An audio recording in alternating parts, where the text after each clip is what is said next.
Hi, welcome to this week's edition of More Insights and Strategy Game Time Tech Pod. I'm Melody Brew and I have Robert Kramer with me.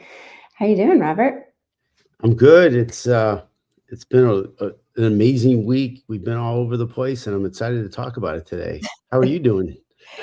Same. I think we've both hit like 6 or 7 cities, including layovers in the last week or so, 3 events total each. Um, But yeah, we got a lot to talk about. The big news is the AWS NFL game in Berlin. But before we get started, this show is for information and entertainment purposes only. While we will discuss publicly traded companies, its content should not be taken as investment advice. So I think we're both still like riding high, but also kind of, burning out. Thank God it's Friday and we get some rest over the weekend before we both hit the road again for Microsoft Ignite next week. But so last week, was it last week? It was last Sunday, almost a week ago. The Colts Falcon game in Berlin was really incredible. We were both there in person. And I think that there's something just so incredible about being there in the stands at Olympic Stadium Mhm. for the first ever regular season NFL game in Berlin. It really changes your perspective on what the NFL is trying to build globally, do you think? It was amazing, 1,000%, and I think you can see the global interest from being there in person, like you just mentioned. And I couldn't help but see Jonathan Taylor just obliterated the defense with 244 yards and 3 touchdowns, including an 83 yard. 83 yard. I'm tongue tied because I'm so tired. We work all these different time zones, and as he's running, I'm like looking at my stats on fantasy football, like, oh my god, I'm playing against the guy that has this person, and I'm getting absolutely demolished, and he's going to win the game for the Colts. But anyways, it was so fantastic being there. AWS has totally transformed how this event actually works behind the scenes. So the visibility, the data flowing through the operations, it's not just about the game anymore. Yeah, completely. I think what was interesting and maybe even like a little bit like at first, I don't want to say confusing, but a little bit like I was like, wait, what? The Seahawks aren't playing. But the Seahawks had this whole experience in Berlin and we got to experience the Seahawks Haus on both days that we're there. And really that's where I think you really kind of got the big bite of how AWS isn't just powering analytics for the Seahawks organization, but they're reshaping the entire fan experience at a fundamental level. So the Seahawks Haus in Berlin was this 2-day activation that had just a ton of energy to it. There were fans from Germany, from all over Europe, and all of them there to connect with the NFL and with their team in a way that's really difficult to do from that far away. And that's really the genius of what AWS is doing. It's not just about them setting up a booth with some merchandise. They're creating an immersive experience, right? And that's Yeah. enabling by the cloud infrastructure that they have, which is, I think, a lot more extensive than what we all think. So if you think about it, they have real-time data, they have personalized content recommendations, they have fan engagement tools that literally couldn't exist without cloud computing at scale. Yeah, when you are creating that kind of activation, we're both tongue-tied today, we're just too tired. We're gonna take a nap now. That kind of activation across time zones with fans, they still expect that instant engagement, and they want the real-time updates on the game, access to player stats, highlight reels, that's all happening on AWS infrastructure in the background. So even though the fans don't necessarily see it, they feel it. So the Mhm. experience feels seamless. It feels native to how they consume content everywhere else. And I think that really came across in the panels that we were a part of with AWS and NFL and other partners, just talking about what it takes to do this. Yeah, this connects directly to what we've been talking about really in this sports tech space. So recently, if you remember, we published that research brief on cloud-based TV sports production and distribution. Yeah. And the takeaway was clear. and me and you spent a lot of time on this. The old way of doing things, fixed infrastructure, on premises equipment, rigid workflows, that's really dead. It's not happening anymore. There's a new way of doing it. Cloud gives you the flexibility, the scalability, and it actually reduces your carbon footprint. So it's not just about production anymore. It's about the entire ecosystem around the game. And that's what we saw firsthand, how that was moved from the United States to this global atmosphere, and how it was taken in by the fans and how we got to see it behind the scenes. Yeah, I think my big takeaway is, we got to be there with 72,000 of our close friends in Olympic Stadium, and that's Drinking a lot of beer. a lot of people They drinking, were, not us. not us. Took a while to even get a beer. A lot of people, yeah, I'll leave the That's cigarettes story. to it alone. Um, but when you look at kind of the history, the gravity of that venue mixed with seeing how technology is enabling a global reach for an American sports league, that's really profound. So I think that AWS and the NFL are together proving that you can take a very quintessential American sport and make it globally accessible and locally relevant at the same time. So that was my big takeaway. What was your favorite part of the whole Mm. experience and the trip?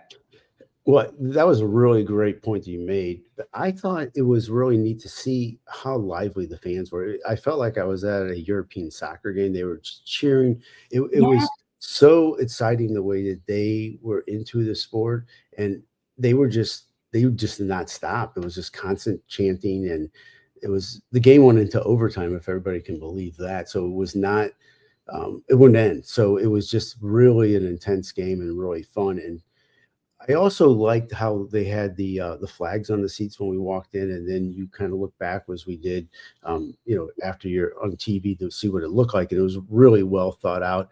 The yeah, I think the person who was the oriented with doing all the microphone and all the leading the charge with the fans, I thought was fantastic.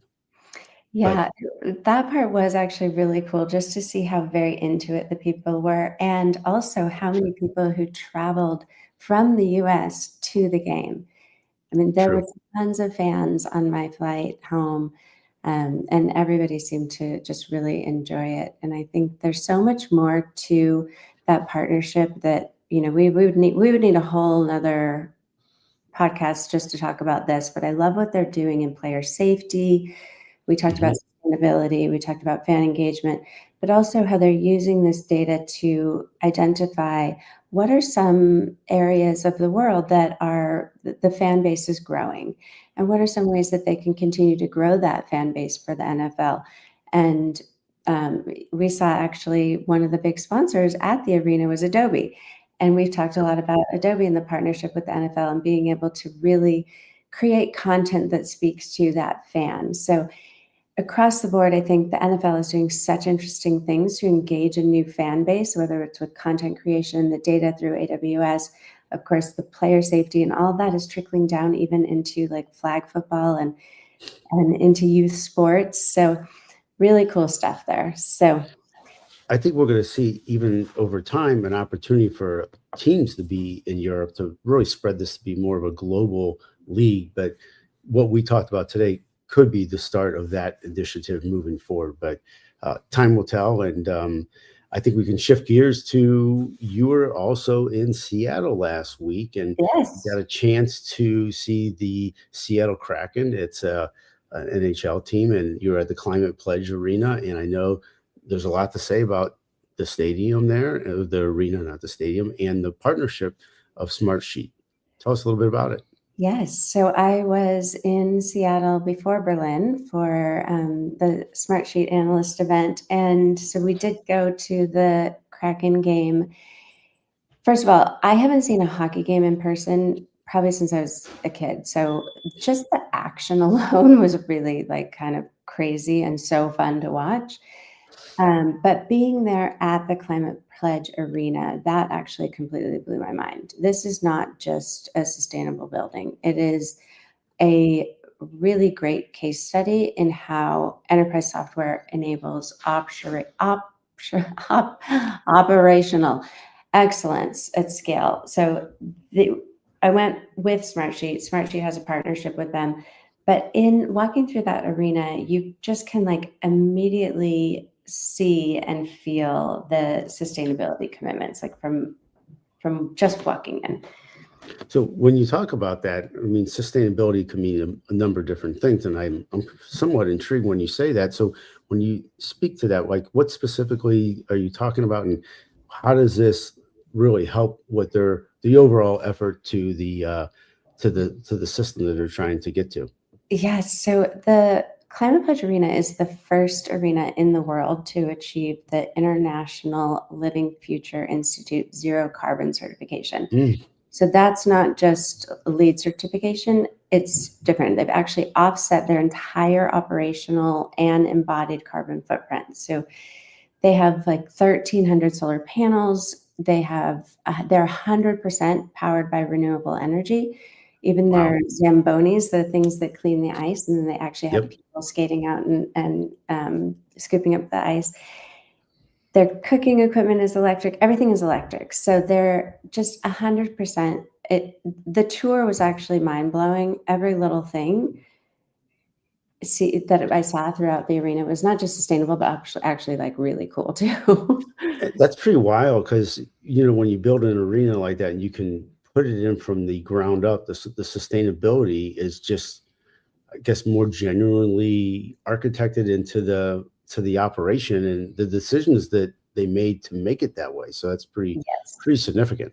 Yeah, they talked about how they took it down and like the way that it was built, and they maintained the roof. It was originally built for I think it was the World Fair.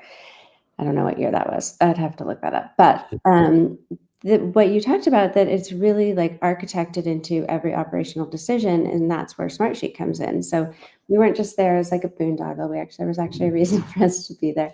So Climate Pledge Arena hosts 100 to 120 events a year. So that's a lot.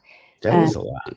and managing that scale of operations, and actually they said it's growing because they find that artists, when they come there, they find it so easy the way that they've built everything so that there are fewer trucks, that they're like it's easy to load in and load out. So it just makes everything more efficient. So managing that scale of operations with creative logistics, with event planning, marketing campaigns, waste management, I mean, vendor coordination, all of this is where Smartsheet comes in. So they're providing the operational backbone to that. So Smartsheet is an official presenting partner of both Climate Pledge Arena and the Seattle Kraken on, I think it's a 5-year deal. That's fantastic. So when you talk about impact, so this partnership is doing something that's super impactful. There's something down the line that it's delivering. What is that exactly? So from an operational standpoint, with what they're doing with Smartsheet, and as you know, we're Smartsheet customers, so we see, how having everything in one document instead of like scattered across different spreadsheets and different platforms, that adds up to a lot of efficiency. So Mhm. in that partnership, they're saving 1 to 1.5 hours per event just by having that documentation, and up to 200 hours per year. It's basically essentially a full-time employee worth of efficiency. So it's more than just time savings, though. I think that we have to look at how we quantify the ROI, especially on AI, and if it's just about productivity, does that really like mean anything to you? But if you look at that, they're able to ensure that all of those events that they do in a year maintain the same standard of sustainability, compliance, waste diversion goals, the zero waste certification they achieved. They got true platinum certification for diverting over 90% of waste from landfills. So that's more than just productivity, right? They're really keeping to their pledge, for lack of a better word. And that's really the insight that I think gets lost in a lot of these enterprise software conversations. So most likely nobody's really buying Smartsheet because they want to collaborate on spreadsheets, right? And it's more than a spreadsheet, but it can be seen as that. So they're Right. buying it because they're trying to achieve a business outcome. And in that case, operational consistency across massive scale while maintaining these sustainability standards that really matter. Absolutely. And the arena itself is fascinating from an industry trends perspective as well, with being able to kind of track and control all of these things. They've removed all single-use plastics. They're using only recyclable materials and concessions. They've got, I mean, just like literally everywhere that you look, even up to the public transportation to the games, they're it's really a different they're building a different model for what a sports facility can be, and they're really doing a great job with that. And I'm sure they're improving it every year because they're learning and they're, Mhm. fixing and, their experience is changing. So from the fans' perspective, how does it change their view of their experience that they're having at these hockey games? Does it do anything or do they feel like it's a unique experience? I mean, so there's a lot of things happening really within the arena, that like with the fan engagement and everything, the way that you see the game, in multiple places. So you really, there's no bad seat. Obviously, being a little closer up, you can see a little bit more, but they've really, throughout the arena, they've made really put in all these really great kind of infrastructure decisions that make being at a game, sometimes people say like, well, being at the game, it's not really that much different. Like maybe I'll just watch it on TV.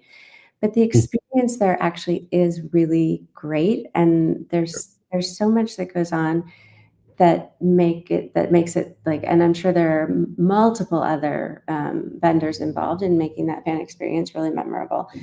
T-Mobile had a presence there, Verizon had a presence there, which was kind of interesting. You see T-Mobile and Verizon kind of battling it out for some some signage attention. But really, I think a lot of what they're able to do from the Smartsheet perspective and the partnership is that they're really able to kind of, it's like you said, it's not just software sitting in the background, it's really enabling the venue and Kraken to execute on their core mission at scale. So every event, every campaign, Mhm. every initiative is coordinated through that platform. And so it's really kind of boils down to its infrastructure for their values. Well, and I think they get it as an organization. They're a young franchise, so they're not weighed down by this legacy infrastructure decisions. Mhm. So it's a newer facility. They built it from the ground up with sustainability in mind as a core and operational principle. And it's not a marketing initiative. And going back to what you said about the game, when you're at the game, I think you can kind of see it a little different. You can see the physical component of it, the how tech is involved at the same time, and kind of how physical meets digital, Mhm. and what the fans are getting out of it. I think that's a really important part of what sports is, how it's being transformed. So I know you're a big hockey fan. Interesting question for you, because this came up when I was there, and then it came up again in Berlin about what kind of technology decisions are made that really enhance the game, and then are there technology decisions that and people end up not liking, or the league may walk back. And I didn't know this, but I find this really fascinating that for a period of time they had that little halo over the puck when during broadcasts, because people couldn't keep track of where the puck was. Apparently, fans did not like that, and they did away with it. Yep. So similar to, we've talked about the chain gang and that's being replaced with AI.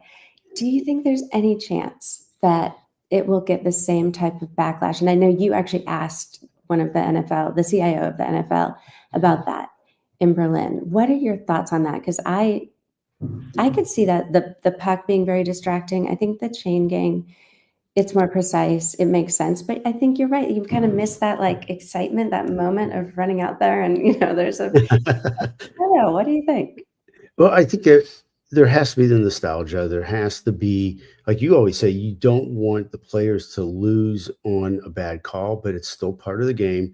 The halo was a so counterproductive on the sport. I don't think it added any value. I think the NHL is looking for ways to make the game more efficient with technology.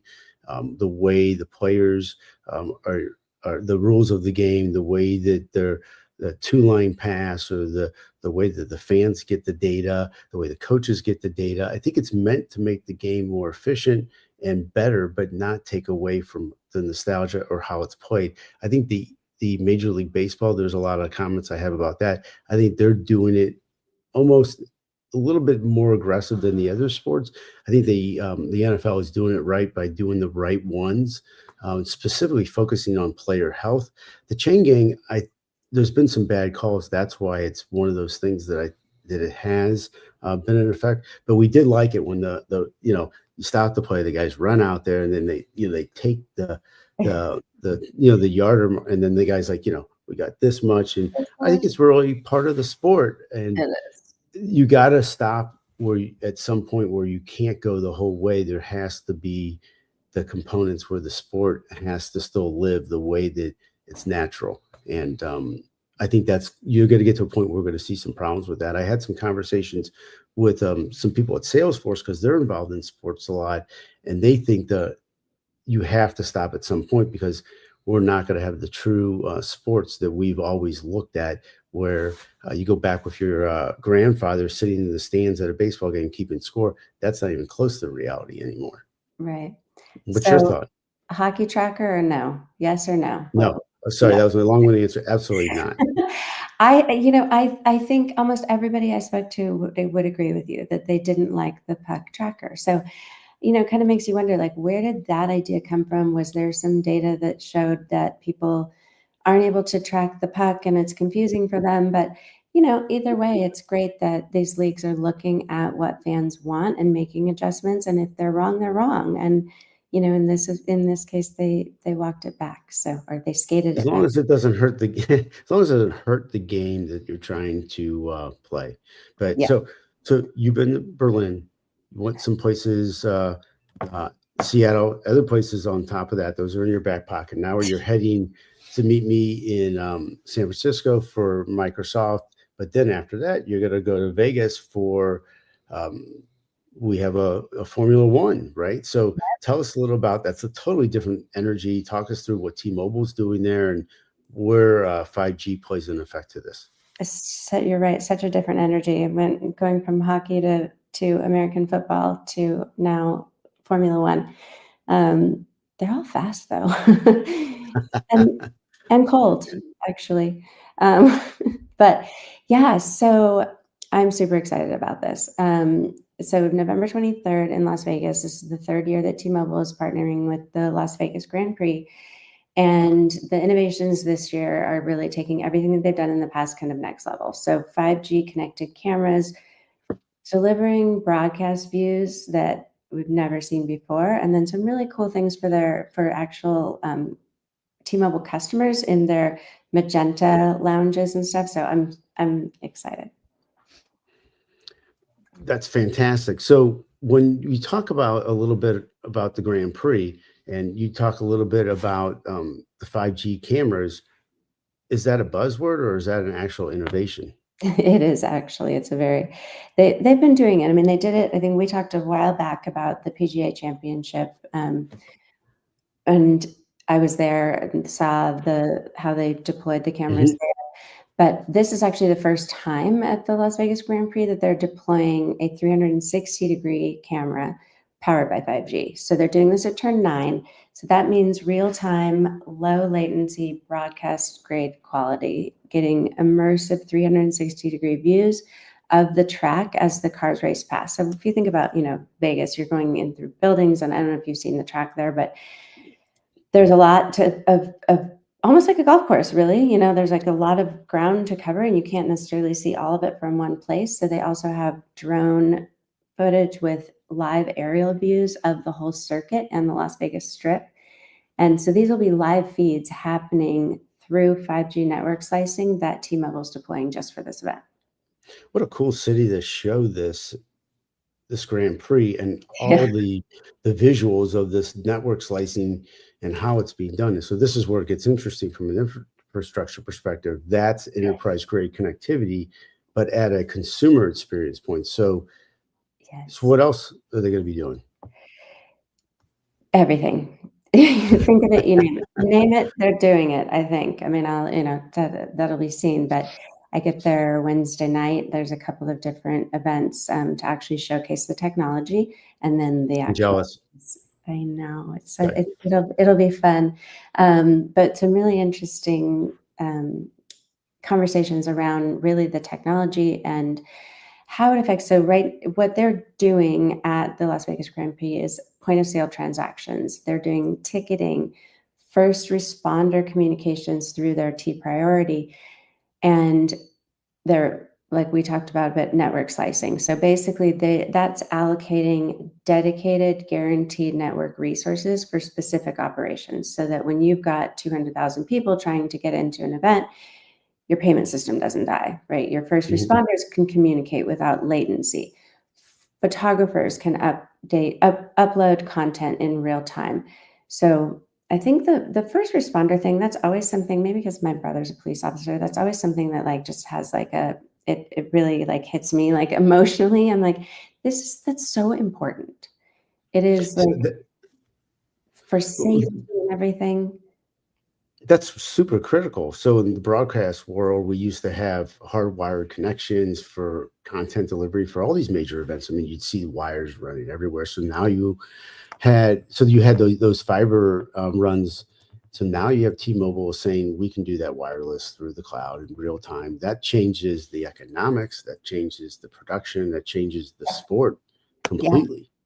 Yeah, so they've designed this solution specifically for outdoor traffic environment of like a street circuit. So their event staff is using its Super Mobile, which is a business phone solution that combines both the network slicing and satellite to mobile coverage, so that even the hard to reach areas like around the paddock, people can stay connected. So that's really addressing a real operational problem that venues have been struggling with for years. I mean, you see in sports how like they have to actually pick up a landline to call because it's not always reliable. So with Supermobile and network slicing, they're able to have that really reliable connection. And some of these things connect. So as we talk about AWS and Berlin, so how does this connect to the cloud-based production model we were just talking about with the Berlin game in AWS? Yeah, that's actually a great point. AWS is handling a lot of the centralized cloud infrastructure and for content production and distribution. T-Mobile provides the connectivity layer that makes it possible to send content from those 5G cameras in Vegas or wherever, but whether it's a golf course or Vegas, directly to the cloud without that bottleneck of physical infrastructure. So they're kind of two pieces of the same puzzle. So it's connectivity and compute working together. And when you think about it from the fan perspective, golf and Formula One, it's one of those sports that you can't see the whole stadium or what's being played in one view. So this is super important. So what does this actually mean for someone attending the game and maybe even someone watching it on TV? Yeah, I mean, it's very similar to some of the big events that we've been at over the last couple of years, including Wimbledon and US Open, where there's so many things happening in different spots. And actually, like one of my favorite memories of when we were at the US Open last year was when we heard all of the cheering and screaming from a court that was like super far away from us. And we were able to check the app to see like what's happening where there, and it was like, just a crazy, crazy doubles match that we walked over to see. So Yep. similar. So fans can experience the F1 Las Vegas app. So it has nearly 200,000 downloads, 360-degree interactive views of the circuit. So highlights will be replayed in real time. Replays, there are some replays that are exclusive to T-Mobile customers through their Magenta status, which the like hospitality that they set up for T-Mobile customers is actually really cool. Um, they also will have the T-Mobile Zone at the Sphere and with performances, and then the Club Magenta has a VIP lounge with views of the track and an uninterrupted 5G connectivity. So, and then T-Mobile customers do get some exclusive content and experiences. Wonderful. So it's not just technology for technology's sake, it's a complete ecosystem where connectivity enables this entertainment, personalization, and really the community around the race experience.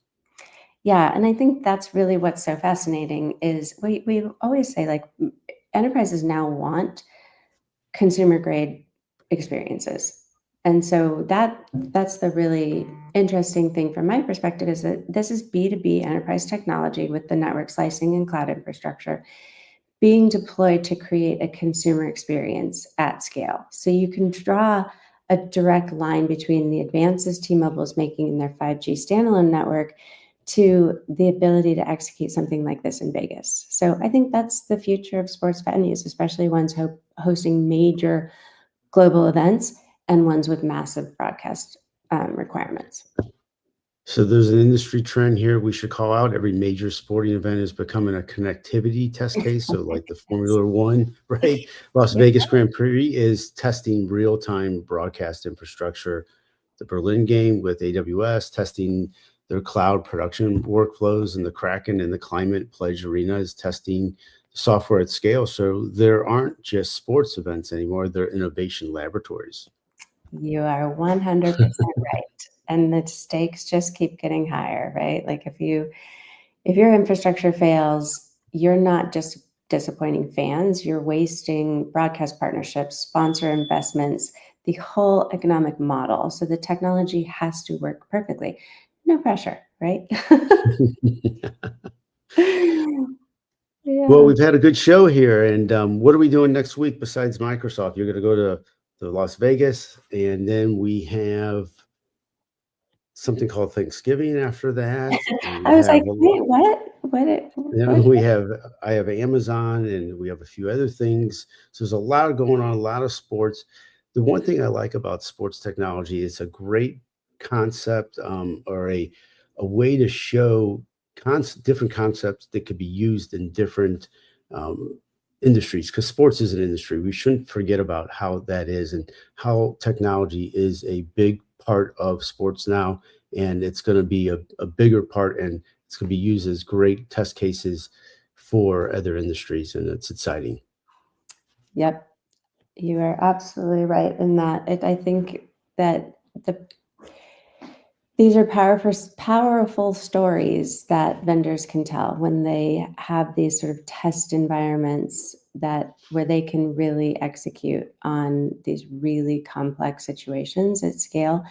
And, we talked a little bit in Berlin with some of the AWS executives about are they able to use these and tell their customers a story?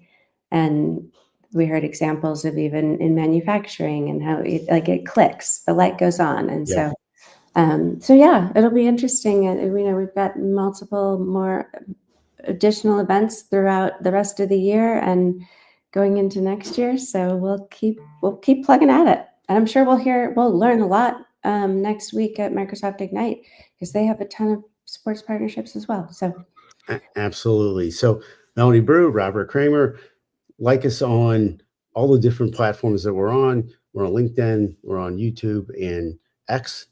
If there's anything you want us to talk about, feel free to reach out to us.